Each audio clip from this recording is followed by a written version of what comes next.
সংক্রান্তির উৎসবের মধ্যে ভয়ঙ্কর সড়ক দুর্ঘটনা কালাইনে যাত্রীবাহী অটোতে ধাক্কা তীব্রবেগী লরির দুর্ঘটনায় চালক সহ অটোর 2 যাত্রী গুরুতর আহত। দুর্ঘটনার দৃশ্যবন্দী হয়েছে সিসিটিভি ক্যামেরায়।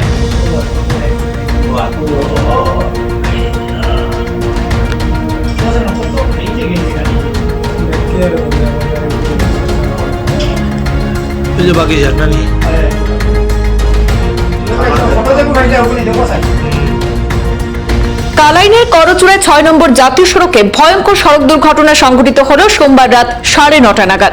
তীব্রবেগী লরি একটি যাত্রীবাহী অটোতে সজোরে ধাক্কা মারে। ঘটনাটি সংঘটিত হয়েছে মন্তেশ্বরী স্কুলের সম্মুখে। দুর্ঘটনার দৃশ্যবন্দী হয়েছে সিসিটিভি ক্যামেরায়। যাত্রীবাহী অটো গাড়িটি কালাইন অভিমুখে ছিল। বিপরীতমুখী লরি অটোতে এসে সজোরে ধাক্কা মেরে গোমরা অভিমুখে পলায়ন করে। এদিকে দুর্ঘটনায় অটো চালক সহ 2 জন যাত্রী গুরুতরভাবে আহত হয়েছেন। স্থানীয়রা প্রথমে কালাইন সরকারি হাসপাতালে নিয়ে গেলে কর্তব্যরত চিকিৎসক আহতদেরকে শিলচর মেডিকেল কলেজ হাসপাতালে উন্নত চিকিৎসার জন্য স্থানান্তরিত করেছেন। আহতরা হলেন রাজেশ নাথ, অলোক রায় এবং কলিম উদ্দিন সদিউল বলে জানা গেছে।